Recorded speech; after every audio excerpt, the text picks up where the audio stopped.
નમસ્કાર મિત્રો, લોકસભા ચૂંટણી પતી અને ત્યારબાદ હવે સમાચાર સામે આવી રહ્યા છે આંધી તોફાનના, વરસાદ તો શરૂ થયો, પરંતુ ગુજરાતમાં એક ધૂળની ડમરીઓ એ પ્રકારની જોવા મળી, તોફાનનું વાતાવરણ એ જોવા મળ્યું કે ગુજરાત પણ સ્તબ્ધ છે. મહારાષ્ટ્રમાં આ જ તોફાનના કારણે હોર્ડિંગ પડ્યું અને આ સાથે જ 14 લોકોના મોતના સમાચાર પણ સામે આવ્યા. આજે એ જાણવું છે કે ગુજરાતમાં આવનાર સમયમાં શું સ્થિતિ રહેશે, આવનાર 2 દિવસમાં હજુ શું સ્થિતિ રહેશે, વરસાદ ક્યાં કેટલો પડી શકે છે અને હીટવેવ ફરીથી ક્યારે શરૂ થઈ શકે છે. આ તમામ માહિતી માટે હવામાન નિષ્ણાંત પરેશ ગોસ્વામી આપણી સાથે જોડાણા છે. પરેશભાઈ, આપનું સ્વાગત છે. જી ધન્યવાદ. પરેશભાઈ, સૌ પ્રથમ તો મારે એ જાણવું છે કે ગુજરાતમાં આવનારા 2 દિવસમાં કયા કયા શહેરોમાં, કયા કયા જિલ્લાઓમાં મોટી આગાહી છે? જી ધાર્મિકભાઈ, ખાસ કરીને જોવા જઈએ તો આ જે આપણે પ્રી મોન્સૂન એક્ટિવિટી ચાલી રહી છે, જો કે આમ કહી શકાય કે આ વર્ષે પ્રી મોન્સૂન એક્ટિવિટી છે સમય કરતા કદાચ 8-10 દિવસ વહેલી ચોક્કસથી ગણી શકાય. અને મહત્વની બાબત એ પણ છે કે આ વખતે પ્રી મોન્સૂન એક્ટિવિટી છે એ થોડીક વધારે તીવ્ર થઈ રહી છે, જેનું મેઇન કારણ છે કે અત્યારે જે 850 HPA લેવલ અને 700 HPA લેવલે શિયર ઝોન અને ભેજ આ બંનેનો જે સમન્વય છે તે ખૂબ તોફાની વરસાદ વરસાવી રહ્યો છે. અત્યારે જે આ અસ્થિરતા છે એ જેવી રીતે મહારાષ્ટ્ર ઉપર આ અસ્થિરતા બની અને મહારાષ્ટ્રમાં આપે જણાવ્યું એ પ્રમાણે હોર્ડિંગ પડવાથી અમુક જે લોકોના મૃત્યુ થયા છે, આ ખૂબ દુઃખદ ઘટના છે. હવે આ અસ્થિરતા છે એ ધીમે ધીમે ઉત્તર અને ઉત્તર પશ્ચિમ તરફ આગળ વધી રહી છે. અત્યારે આ અસ્થિરતા છે સૌરાષ્ટ્ર અને મધ્ય ગુજરાતના ભાગો ઉપર સ્થિર છે. હજુ પણ આ ધીમે ધીમે આગળ વધવાની છે. આપણા ઉપરથી સંપૂર્ણપણે પસાર થાય એટલે લગભગ 16 તારીખે સાંજના સમયે સંપૂર્ણ આપણે આમાંથી મુક્ત થઈ જશું. પણ ત્યાં સુધીમાં આજે 14 તારીખ અને આવતીકાલ 15 તારીખ એમ 2 દિવસ સુધી રાજ્યના અનેક વિસ્તારોની અંદર તોફાની વરસાદની શક્યતાઓ છે. જેમાં ખાસ કરીને વાત કરવા જઈએ તો ઉત્તર ગુજરાતના બનાસકાંઠા અને પાટણ જિલ્લો છે, આ બંને જિલ્લામાં આજ અને આવતીકાલે 2 દિવસ સુધી તીવ્રતા વધુ જોવા મળશે, એટલે કે ગાજવીજ અને પવન સાથે વરસાદો જોવા મળશે. એ 2 જિલ્લાઓને બાદ કરતા ઉત્તર ગુજરાતના બીજા વિસ્તારો છે, જેમાં પાટણ, જે સાબરકાંઠાના વિસ્તારો છે કે અરવલ્લીના વિસ્તારો છે, એમાં પણ વરસાદ હશે, પણ એ વિસ્તારમાં ઓછો હશે અને પાટણ બનાસકાંઠામાં વધારે હશે. મધ્ય ગુજરાતની વાત કરવા જઈએ તો મધ્ય ગુજરાતમાં એકંદરે વરસાદનું પ્રમાણ તો જોવા મળશે, પણ વરસાદ કરતા પણ ગાજવીજ અને પવનની સ્પીડ છે એ વધારે જોવા મળશે. એટલે કે ગાંધીનગર છે, અમદાવાદ છે, કપડવંજ છે, આણંદ, નડિયાદ, ખેડા જેવા વિસ્તારો છે, વિરમગામ જેવા વિસ્તારો છે, આ તમામ વિસ્તારોમાં આવનારા 2 દિવસ સુધી વારંવાર હવામાનમાં પલટો આવશે. બપોર બાદના સેશનો એવા હશે કે જ્યાં વરસાદોના ઝાપટા જોવા મળશે, ગાજવીજ જોવા મળશે અને પવનની સ્પીડ છે એ લગભગ 50 થી લઈને 70 કિલોમીટર પ્રતિ કલાકની ઝડપ જોવા મળે તેવું એક અનુમાન છે. અને સૌથી વધારે તીવ્રતા છે એ આવનારા 2 દિવસ દરમિયાન જે જોવા મળશે એ જોવા મળશે સૌરાષ્ટ્રના ભાગોની અંદર. સૌરાષ્ટ્રના ભાગોની અંદર તો હું ગુજરાત તકના માધ્યમથી દરેક ગુજરાતીઓને અને સૌરાષ્ટ્રવાસીઓને સાવચેત કરું છું કે સૌરાષ્ટ્રની અંદર ખાસ કાળજી રાખવી, કેમ કે આવનારા 2 દિવસ સૌરાષ્ટ્રની અંદર અનેક વિસ્તારો એવા હશે કે જ્યાં વરસાદ છે 1.5 ઇંચ કરતા પણ વધારે થઈ શકે છે.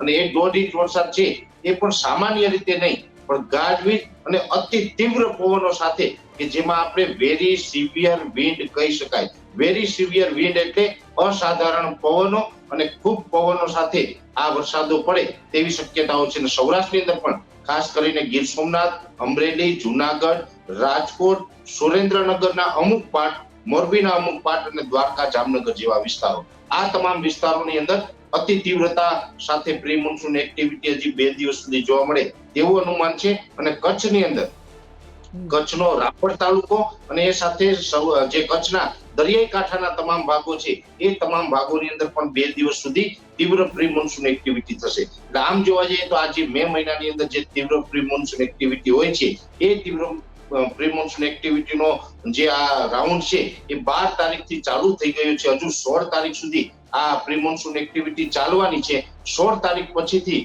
વાતાવરણમાં ફરીથી બદલાવ આવશે. 17 તારીખથી રાબેતા મુજબનો ફરીથી પાછો ઉનાળો જોવા મળશે ધાર્મિકભાઈ. અને 17 થી લઈને 22 મે નું જે સેશન હશે એની અંદર એક હીટવેવનો મોટો રાઉન્ડ જોવા મળશે. એટલે કહી શકાય કે 2024 ની અંદર આપણે એપ્રિલ અને મે દરમિયાન જે તાપો પડ્યા છે એમાં તમામ રેકોર્ડો તોડે એવો હેવી એટલે કે હાઈ ટેમ્પરેચર આપણે જોવા મળશે. હેવી એક હીટવેવનો રાઉન્ડ જોવા મળશે. રાજ્યના અનેક વિસ્તારોની અંદર 17 મે થી લઈ અને 22 મે દરમિયાન તાપમાન છે 45 ડિગ્રી આસપાસ જોવા મળે અને અમુક વિસ્તારોની અંદર 45 ડિગ્રી કરતા પણ તાપમાન ઊંચું જાય તેવી શક્યતાઓ છે. હવે જે 17 થી 22 મે દરમિયાન જે ઊંચું તાપમાન જવાનું છે એમાં અમુક સેન્ટરો એવા હશે કે જ્યાં ભયંકર ભીષણ ગરમીનો સામનો કરવો પડશે, અને એ વિસ્તારોના હું તમને 10 થી 12 સેન્ટરના નામ આપું ધાર્મિકભાઈ, તો એની અંદર ઉત્તર ગુજરાતનું ઈડર, વડાલી, ખેડબ્રહ્મા છે, હિંમતનગર છે, મહેસાણાના અમુક પાટો છે, એ સાથે મધ્ય ગુજરાતનું અમદાવાદ, ગાંધીનગર અને કપડવંજ ને બરોડા વિસ્તારો છે. સૌરાષ્ટ્રની અંદર વાત કરવા જઈએ તો સુરેન્દ્રનગર, રાજકોટ, જુનાગઢ અને મોરબી, આ જે તમામ સેન્ટરો છે, અને મધ્યપ્રદેશ બોર્ડર લાગુ વિસ્તારમાં દાહોદ, ગોધરા જેવા વિસ્તારો છે. આ તમામ વિસ્તારોની અંદર 17 થી 22 મે દરમિયાન ભીષણ ગરમીનો સામનો કરવો પડશે. એ વિસ્તારોને બાદ કરતા પણ રાજ્યના અનેક વિસ્તારો છે જેમાં 42 થી લઈને 44 ડિગ્રીની અંદર તાપમાન ચોક્કસથી જોવા મળશે. અમે જે સેન્ટરોના નામ આપ્યા જેમાં 45 ડિગ્રી અથવા તો તેનાથી ઊંચું પણ તાપમાન જઈ શકે છે. એ સાથે 22 તારીખે આ હીટવેવનો રાઉન્ડ પૂર્ણ થશે. એ પછી ધીમે ધીમે ફરીથી પાછો પ્રી મોન્સૂન એક્ટિવિટીનો બીજો રાઉન્ડ પણ આવી શકે, અને પ્રી મોન્સૂન એક્ટિવિટીનો બીજો રાઉન્ડ છે એ 25 મે થી લઈ અને 30 મે દરમિયાન જોવા મળે તેવું પણ અનુમાન છે. એટલે મે મહિનો છે આપણે અસમંજસ વાળો રહેવાનો છે, કેમ કે એક પ્રી મોન્સૂન એક્ટિવિટીનો રાઉન્ડ ચાલુ છે, આમાં આપણે વરસાદો પડી રહ્યા છે, ફરીથી પાછો હીટવેવનો રાઉન્ડ આવશે અને 25 થી 30 મે માં ફરીથી પાછા વરસાદો જોવા મળે. એટલે આ ટાઈપનો મે મહિનો છે એ આપણે પસાર કરવાનો વારો આવે તેવું ચોક્કસથી મારું માનવું છે ધાર્મિકભાઈ. જી પરેશભાઈ, મુખ્ય વાત એ છે કે ખેડૂતો જગતના તાત મહેનતો કરે છે, પરંતુ અંતિમ ઘડીએ વરસાદ આવે છે, આ પ્રકારનું તુફાન આવે, તેની જે મહેનત હોય છે તેના પર પાણી ફરી જતું હોય છે. આપના દ્વારા મારે જાણવું છે કે જે ખેડૂતો છે એમને શું નુકસાન થઈ શકે છે, અથવા તો અત્યારે ખેડૂતોએ શું સાવધાની રાખવી જોઈએ? ખાસ કરીને સાવધાની આમાં બહુ ઓછા ખેડૂતો રાખી શકશે ધાર્મિકભાઈ. એનું મેઇન કારણ છે કે અત્યારે જે પાક છે હાર્વેસ્ટિંગ ટાઈમે છે. હવે જે ખેડૂતોને હાર્વેસ્ટિંગ થઈ ગયું છે, એટલે કે જે ઉનાળુ પાક હોય એ તૈયાર થઈ ગયો હોય, અને જો એ પાકના ઢગલાઓ પડ્યા હોય તો એને આપણે સાચવી શકાય, ઢાંકી શકાય છે. પણ મોટા ભાગના ખેડૂતોનો જે અત્યારે ઉનાળુ પાક છે અને એક બાગાયતી પાક છે, બંનેની અંદર નુકસાન છે. હવે આમ જોવા જઈએ તો જો બાગાયતી પાકની વાત કરવા જઈએ તો બાગાયતી પાકમાં મેઇન આપણે પાક છે આંબાના બગીચાઓ, એટલે કેરીનો પાક છે. કેરીનો પાક છે એ દક્ષિણ ગુજરાત, સૌરાષ્ટ્ર, કચ્છ અને ઉત્તર ગુજરાતના બનાસકાંઠા જેવા વિસ્તારોની અંદર જોવા મળે છે. આ વર્ષે અલ નીનોની કન્ડિશનમાં શિયાળા દરમિયાન ઠંડીનું પ્રમાણ ખૂબ ઓછું રહ્યું છે. ઓછી ઠંડીને કારણે આ વખતે આંબાના બગીચાઓમાં ફ્લાવરિંગ પણ ઓછું આવેલું છે.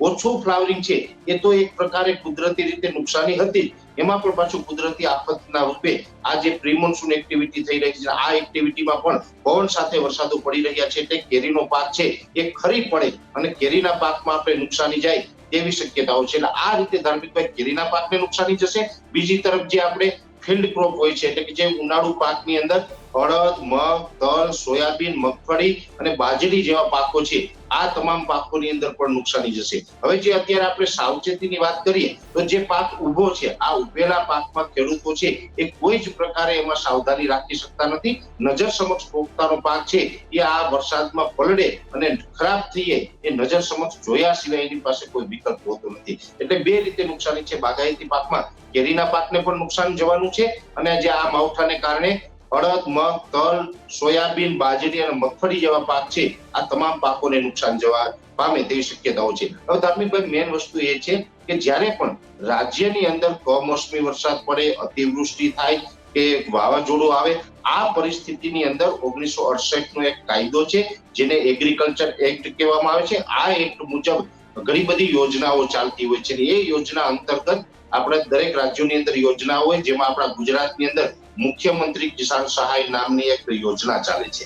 આ યોજનાની અંદર 2 હેક્ટરની મર્યાદાની અંદર આવી આપાતકાલીન સ્થિતિની અંદર કોઈ નુકસાન થાય ત્યારે સરકાર એમને જે આ યોજનાના કાયદા મુજબ વળતર આપતી હોય છે. પણ દુઃખની વાત એ છે કે આ યોજનાની અંદર અમુક પ્રાવધાન એવા છે જેના એ ખોટા કાયદાને કારણે ખેડૂતોને લાભ મળતો નથી. ત્યારે હું આપના માધ્યમથી અપીલ કરું છું, સરકારને પણ જણાવવા માંગુ છું કે આમાં સર્વે કર્યા વગર જ્યારે પણ આ માવઠું થાય ને ત્યારે વળતર આપવું જોઈએ, આ યોજના લાગુ કરવી જોઈએ. એ તમામ અધિકાર છે એ રાજ્ય સરકારને, એટલે કે રાજ્યના જે કૃષિ મંત્રી અને આપણા મુખ્યમંત્રીને હોય છે. આપણી આ યોજના છે ને એની અંદર એક પ્રાવધાન છે, એની અંદર છે કલમ ઘ ની અંદર છે કલમ 9. આ કલમ ઘ અને કલમ 9 આ એવું સૂચવે છે કે કોઈ પણ આ આપત્તિ આવે કુદરતી જે આ સાયક્લોન હોય, માવઠું હોય કે અતિવૃષ્ટિ હોય, એમાં જે નુકસાન થાય તો સરકાર છે સર્વેના આદેશ આપે અને સર્વેની અંદર માત્ર 72 કલાકની અંદર એવું સાબિત થાય કે આમાં કોઈ નુકસાની થઈ છે, ખેડૂતોને પાક બગડ્યો છે, તો આપણે વળતર આપવામાં આવે. પણ દુઃખની વાત એ છે કે સરકાર જે સર્વે આપે ને ત્યારે 72 કલાક કરતા વધારે સમય વીતી ગયો હોય છે. સમય વીતી ગયા પછી કદાચ કોઈ પણ સાબિત થાય તો સરકાર એમાં કોઈ વળતર આપતી નથી, કેમ કે કાયદાની જોગવાઈ નથી અને કાયદાની વિરુદ્ધ તો કોઈ સરકાર આપી શકવાની નથી. એટલે સરકારને પણ મારે તો આપના માધ્યમથી અપીલ છે કે કાયદાઓમાં બદલાવ કરો અને ખેડૂતોને જેનો હક છે એ મળે. જ્યારે પણ આ કુદરતી આફત આવે તો જે વિસ્તારોની અંદર જે આ નુકસાની થઈ હોય એ તમામ ખેડૂતોને આનું વળતર છે આપી દેવું જોઈએ, એવું ચોક્કસથી મારું વ્યક્તિગત માનવું છે ધાર્મિકભાઈ. એટલે આશા રાખીએ કે સરકાર કરતા પણ કુદરતી રીતે સાથ મળે અને હવે આપણે જેટલું ખેડૂતોને નુકસાન થયું છે પણ આગળ ઉપર નુકસાન ન જાય એવી હું પ્રભુને પ્રાર્થના કરું છું. જી પરેશભાઈ, એક વાત એ પણ છે કે જે મહારાષ્ટ્રથી સમાચાર સામે આવ્યા, પવનના કારણે હોર્ડિંગ પડ્યું, 14 લોકોના મોત થયા. ગુજરાતમાં પણ પવન ફૂંકાઈ રહ્યો છે, એ બાબતે શું કહેશો? પવન સૌરાષ્ટ્રમાં કેટલો ફૂંકાઈ શકે છે? સૌરાષ્ટ્રના જે જિલ્લાઓ છે વધુ પ્રમાણમાં છે આ આગાહીમાં, શા માટે? ચોક્કસથી હું એટલું કહી શકું ધાર્મિકભાઈ કે આ જે સૌરાષ્ટ્રના જિલ્લાઓ છે એનું મેઇન કારણ એ છે કે અત્યારે જે આ અસ્થિરતા જે ઉત્તર અને ઉત્તર પશ્ચિમ તરફ ગતિ કરી રહી છે, એમાં જે મધ્ય ગુજરાતના ભાગો અને સૌરાષ્ટ્ર ઉપર આ સ્થિર છે, એમાંનો મુખ્ય પાર્ટ છે એ એનો સૌરાષ્ટ્ર ઉપર છે અને સૌરાષ્ટ્ર ઉપર વધારે તીવ્રતા રહેશે.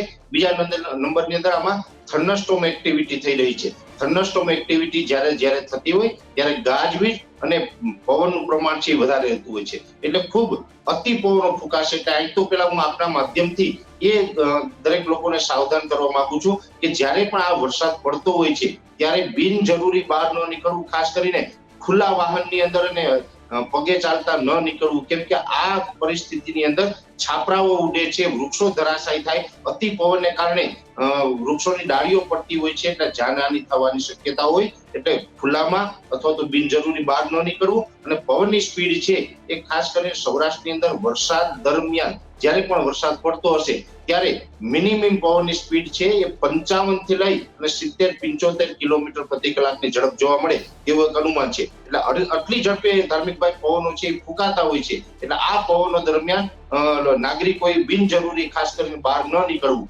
આવી સાવચેતી ચોક્કસથી રાખવી જોઈએ. હજુ પણ 2-4 સવાલ છે પરેશભાઈ આપની પાસેથી, આજે ઘણું જાણવું છે મારે. એક સવાલ એ પણ છે કે જે ઉત્તર ગુજરાતની સ્થિતિ છે તેમાં જે બનાસકાંઠા અને પાટણની સ્થિતિ છે, તો મારે એ જાણવું છે કે ઉત્તર ગુજરાતમાં ખાસ કરી શું સ્થિતિ હવે જોવા મળી શકે છે, અને જે પવનનો પ્રવાહ છે એ 17 તારીખ પછી ઉત્તર ગુજરાતમાં પણ થમી જશે કે ત્યાં પણ તેની સ્થિતિ છે યથાવત જોવા મળશે? ધાર્મિકભાઈ, પવનની સ્પીડ છે 17 તારીખ પછી તો રાજ્યભરના તમામ વિસ્તારોની અંદર પવનની સ્પીડ છે એ નોર્મલ નજીક આવી જશે. એટલે અત્યારે જે પવનો છે એ 17 તારીખ સવારથી જ આપણે ઘટી જશે. એટલે 16 તારીખ સુધી આ જે પવનની સ્પીડ રહેવાની છે એમાં પણ ઉત્તર ગુજરાતનું જે બનાસકાંઠા અને જે પાટણ વિસ્તારો છે એમાં વરસાદની તીવ્રતા અને પવનની સ્પીડ છે થોડીક વધારે રહેશે. બીજા વિસ્તારોમાં સામાન્ય રહેશે. બીજા વિસ્તારોમાં અસર ચોક્કસથી જોવા મળશે. એકદમ ખુલ્લું વાતાવરણ તો બીજા વિસ્તારોમાં પણ નહીં હોય, પણ બનાસકાંઠા અને પાટણ જિલ્લામાં તીવ્રતા વધારે જોવા મળશે. ખાસ કરીને આ સિસ્ટમ છે, આ અસ્થિરતા મધ્ય ગુજરાત અને ઉત્તર ગુજરાત ઉપરથી પસાર થઈ રહી છે. આનું જે એક ટ્રફ હોય છે એ ટ્રફ છે એ પાકિસ્તાન સુધી લંબાયેલો છે. એટલે ઉત્તર ગુજરાતના બનાસકાંઠા અને પાટણ જિલ્લા છે એ એના મિડલ ભાગની અંદર આવે છે. એટલે એ બંને ભાગોની અંદર આ તીવ્રતા છે વધારે જોવા મળે એવું મારું એક વ્યક્તિગત અનુમાન છે ધાર્મિકભાઈ. પરેશભાઈ, જે સૌરાષ્ટ્રનો દરિયાકાંઠા વિસ્તાર છે અને આપણે ત્યાં મોટા પ્રમાણમાં માછીમારો પણ જોડાયેલા છે, અને તે જ્યારે સમાચાર આવે છે કે ભાઈ માછીમારી નથી ખેડવાની ત્યારે એ લોકો શાંત બેસી જતા હોય છે, પરંતુ અત્યારના શું એમની માટે છે ને આગળના સમયમાં પણ શું રહેશે? કારણ કે મોટા ભાગે ચોમાસામાં એ લોકો નવરા પડી જતા હોય છે. આ વખતે શું લાગે છે કે ક્યારે એ લોકોએ પણ પોતે ધ્યાન રાખવું પડશે, અને શું અમુક સમય તેમને કામ કરવા માટે હવે મળી શકે છે વચ્ચે આ પ્રી મોન્સૂન પછી? ચોક્કસથી ધાર્મિકભાઈ, માછીમાર ભાઈઓ માટે હું અહીં એ ચેતવણી આપવા માંગુ છું. અત્યારે આમ તો 16 તારીખ સુધી તો કોઈ માછીમાર ભાઈઓ દરિયો ન ખેડવું જોઈએ, કેમ કે અત્યારે પવનની સ્પીડ છે વધારે છે.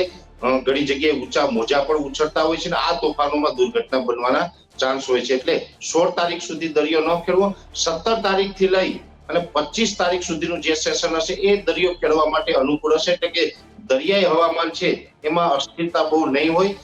17 થી લઈને 25 તારીખ દરમિયાન દરિયો શાંત પણ રહી શકે, પણ 25 તારીખથી ફરીથી પાછું દરિયાની જે સપાટીઓ છે એની અંદર ઊંચા મોજા ઉછળે અને પવનની સ્પીડ વધારે જોવા મળે તેવી શક્યતાઓ છે. એટલે 25 થી લઈ અને 30 મે દરમિયાન પણ માછીમારી ભાઈઓએ દરિયામાં ન જવું, અને ખાસ કરીને અત્યારે 16 તારીખ સાંજ સુધી તો બિલકુલ દરિયામાં ન જવું અને દરિયા કિનારે પણ બિલકુલ ન જવું. આવું મારી એક વ્યક્તિગત દરેક નાગરિકોને અપીલ છે ધર્મિકભાઈ. જી, હજુ પણ બે વિસ્તારની માહિતી મારે વધારે ઊંડાણપૂર્વક મેળવવી છે. અમદાવાદ અને તેના આજુબાજુના વિસ્તાર, મધ્ય ગુજરાતનો વિસ્તાર, એ વિશે આપ શું કહેશો? એ લોકો પણ આપની સાથે મોટી માત્રામાં જોડાયેલા છે, એમને શું સાવચેતી રાખવાની રહેશે? ખાસ કરીને જે મધ્ય ગુજરાતના ભાગો છે જેમાં અમદાવાદ, ગાંધીનગર, કપડવંજ, આણંદ, ખેડા, નડિયાદ છે, બરોડા જેવા વિસ્તાર છે અને વિરમગામ, આ જે તમામ વિસ્તારો છે આ તમામ વિસ્તારોની અંદર પણ આવનારા 2 દિવસ સુધી છૂટાછવાયા વરસાદની શક્યતાઓ રહેશે. જોકે સૌરાષ્ટ્ર કરતા વરસાદની તીવ્રતા ઓછી હશે, છતાં પણ મધ્ય ગુજરાતની અંદર વરસાદની શક્યતાઓ રહેશે અને વરસાદ જ્યારે પણ પડશે ત્યારે ગાજવીજનું પ્રમાણ રહેશે. પણ અહીંયા ઉત્તર ગુજરાતની અંદર પવનની સ્પીડ છે એ પણ મધ્ય ગુજરાતની અંદર પવનની સ્પીડ છે એ પણ સૌરાષ્ટ્રની સાથોસાથ ખૂબ વધારે રહેવાની છે. સૌરાષ્ટ્ર કરતા વરસાદની માત્રા ઓછી હશે પણ પવનની સ્પીડ છે એ સૌરાષ્ટ્રની સાથોસાથ હશે.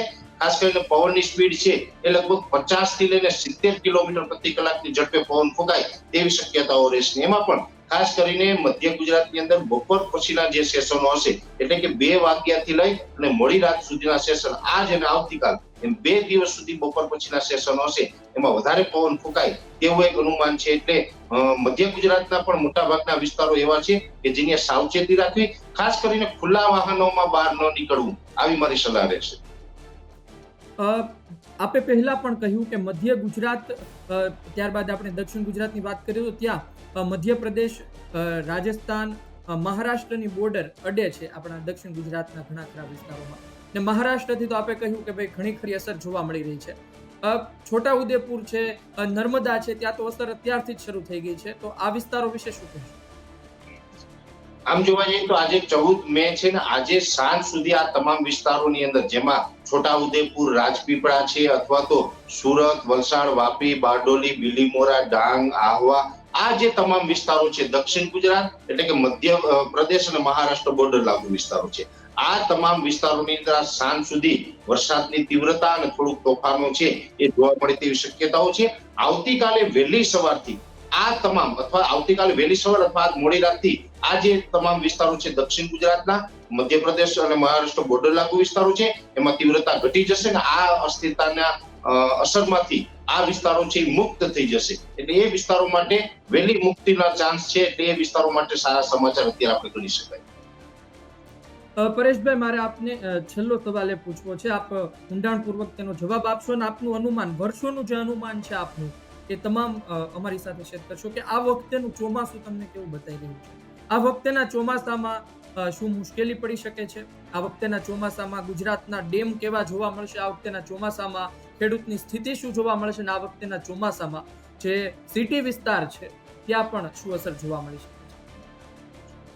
ચોક્કસથી આ વર્ષના ચોમાસાનો તમને ટૂંકમાં જવાબ આપું તો ગુજરાત તકના માધ્યમથી દરેક ગુજરાતીઓને પહેલા તો અહીંયા સારા સમાચાર એ આપું છું કે 2024નું ચોમાસું છે તે ખૂબ સારું રહેવાનું છે. એટલે અહીંયા આપણે કોઈ ચિંતાનું કારણ નથી. પાણીની વ્યવસ્થાઓ છે એ તમામ થઈ જશે, ડેમો છે એ પણ છલકાઈ જશે. હવે ખાસ કરીને મહત્વની વાત એ છે કે ગયા વર્ષે અલનીનો જે ડિક્લેર કરવામાં આવ્યો હતો, અલનીનોની અસરને કારણે જે પાછળથી પણ ઓછા વરસાદો પડ્યા, વચ્ચેના ગાળામાં પણ ઓછા વરસાદો પડ્યા હતા, પણ આ વર્ષે પરિસ્થિતિ એનાથી વિરુદ્ધ થવાની છે. એટલે કે આ વર્ષે ચોમાસું છે એ ગુજરાતની અંદર જોવા જાય તો નોર્મલ તારીખ કરતા 2 થી 4 દિવસ વહેલી પણ શરૂઆત થઈ શકે છે. 15 જૂન છે એ આપણી નોર્મલ તારીખ છે, પણ 15 જૂન કરતા પણ ચોમાસું વહેલું આવે એટલે લગભગ 11 થી લઈ અને 14 તારીખ વચ્ચે ગમે ત્યારે જૂન મહિનાની અંદર ગુજરાતની અંદર ચોમાસાની એન્ટ્રી થાય તેવી શક્યતાઓ અત્યારે દેખાઈ રહી છે.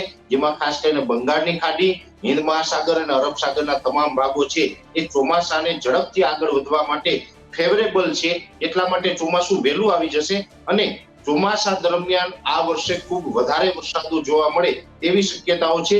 જુલાઈ મહિનાથી લા નીના બનવા જઈ રહ્યું છે, જે આપણે પ્રશાંત મહાસાગર છે, પ્રશાંત મહાસાગરનું તાપમાન હોય એ નોર્મલ કરતા ઊંચું જાય ત્યારે એને આપણે અલ્નીનો ડિક્લેર કરવામાં આવતું હોય છે. અલ્નીનો હોય, પ્રશાંત મહાસાગરનું તાપમાન છે એ નોર્મલ કરતા ઊંચું હોય ત્યારે વરસાદી સિસ્ટમો ખૂબ ઓછી બનતી હોય છે અને વરસાદો ઓછા પડતા હોય છે. પણ પ્રશાંત મહાસાગરનું તાપમાન છે આ વખતે જુલાઈ મહિનાથી નોર્મલ કરતા નીચે જાય છે, ડાઉન જાય છે. એટલે લાનીના સ્થાપિત થશે અને લાનીનાની કન્ડિશનને કારણે જુલાઈ, ઓગસ્ટ અને સપ્ટેમ્બર આ 3 મહિના એવા હશે જેમાં પુષ્કળ વરસાદનું પ્રમાણ જોવા મળશે અને ચોમાસું છે એ લાનીનાના કન્ડિશનને કારણે ખૂબ લાંબુ ચાલશે. એટલે આ વર્ષે પણ નવરાત્રી સુધી અથવા તો નવરાત્રી બાદ પણ ચોમાસા જેવો માહોલ જોવા મળે તેવી શક્યતાઓ છે. અને ખાસ કરીને જુલાઈ મહિના દરમિયાન સૌરાષ્ટ્ર અથવા તો દક્ષિણ ગુજરાતના ભાગો એવા હશે કે જ્યાં લાનીનાની કન્ડિશનને કારણે અતિવૃષ્ટિનો પણ માહોલ જોવા મળે અને ખૂબ વરસાદ થાય તેવું શક્યતાઓ અમે માની રહ્યા છે. એકંદર ચોમાસું છે તે ખૂબ સારું રહેશે તેવું ચોક્કસ મારું માનવું છે ધાર્મિકભાઈ. પરેશભાઈ, આપની વાત પરથી મને એટલું યાદ આવ્યું, મારે વધારે વાત નહીં કરવી, પરંતુ એક વાત એ મને કહી દો કે જે બીપરજોયમાં જે ખેડૂતોને નુકસાન થયું છે, તાવતેમાં જે લોકોને નુકસાન થયું છે, એ ખેડૂતો આ વખતે શું આશા રાખીને બેસે ને આ વખતે શું એ ખેડૂતોને મોટો ફાયદો મળવા જઈ રહ્યો છે? એક ચોક્કસથી વાત છે કે જે ગયા વખતે જે તમે વાત કરી 17 મે 2021 રોજ તૌતે નામનું વાવાઝોડું ગુજરાત ઉપર આવ્યું અને ગુજરાતને ખૂબ નુકસાન કર્યું હતું.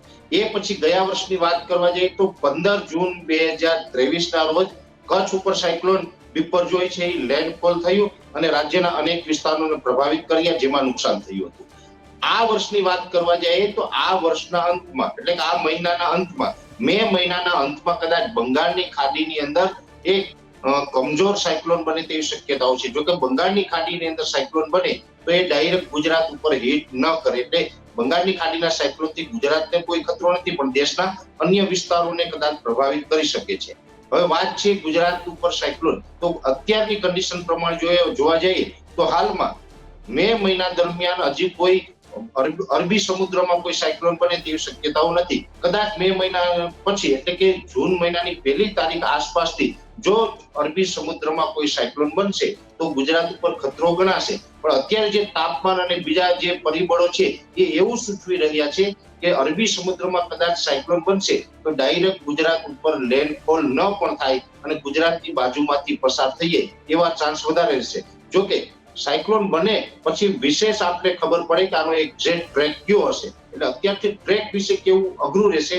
પણ ખાસ એટલું ચોક્કસથી કહી શકાય કે આ વર્ષે સાયક્લોન બને તો પણ કેરીનો પાક છે એમાં અત્યારે પ્રી મોન્સૂન એક્ટિવિટીમાં જે નુકસાન થાય અથવા તો ઉનાળુ પાકને પ્રી મોન્સૂન એક્ટિવિટીમાં નુકસાન થાય, પણ સાયક્લોન આ વખતે કદાચ બને તો પણ લેટ બને એટલે ઉનાળુ પાકને કેરીના પાકને બહુ ડેમેજ નહીં કરે. ત્યાં સુધીમાં હાર્વેસ્ટિંગ થઈ ગયું હશે એટલે એ નુકસાનીમાંથી ચોક્કસ આપણે બચી જશું. જુલાઈ મહિનાની જે આપણે અતિવૃષ્ટિનો એક રાઉન્ડ માની રહ્યા છીએ એ રાઉન્ડ આવશે તો એની અંદર ચોક્કસથી ખેડૂતોને મોટું નુકસાન જાય તેવી શક્યતા દેખાય છે ધાર્મિકભાઈ. જી પરેશભાઈ, આપ અમારી સાથે જોડાણા, ખાસ કરી તમામ અલગ અલગ દિશાઓ પર આપે વાત કરી, આપના અનુભવ કહ્યા અને મુખ્ય વાત એ છે કે શું થવા પણ જઈ રહ્યું છે એ વિશે પણ ખેડૂતોને માહિતગાર કર્યા, લોકોને માહિતગાર કર્યા. બદલ આપનો ખૂબ ખૂબ આભાર. મળતા રહીશું. ધન્યવાદ.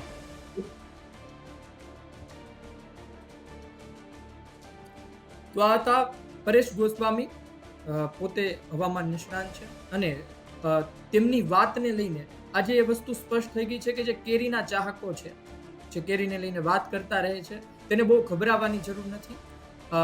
કેરીનો પાક સારો થશે, ખેડૂત હોય કે પછી ખાનાર સામાન્ય લોકો બંનેને એ માટે આ વખતે સારું રહેશે. અને પછી જો આ પ્રી મોન્સૂન પછી જો વરસાદ વધુ પડે છે તો અમે ના કહી શકીએ. અત્યારની સ્થિતિ મુજબ એ બાબતે સારું છે.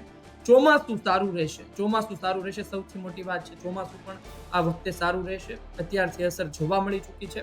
અને જે પવનની વાત છે, આંધી તુફાનની વાત છે, બહુ ગભરાતા નહીં, બહુ ચિંતા ના કરતા. 16 તારીખ પછી બધું શાંત પડવા જઈ રહ્યું છે અને પછી પણ કઈ હશે તો પરેશભાઈ છે સહિત જે હવામાન નિષ્ણાંત છે એની સાથે વાત કરતા રહીશું ને આપની પાસે, આપની સુધી સાચી માહિતી પહોંચાડતા રહીશું. અત્યારે મને આપશો રજા. નમસ્કાર.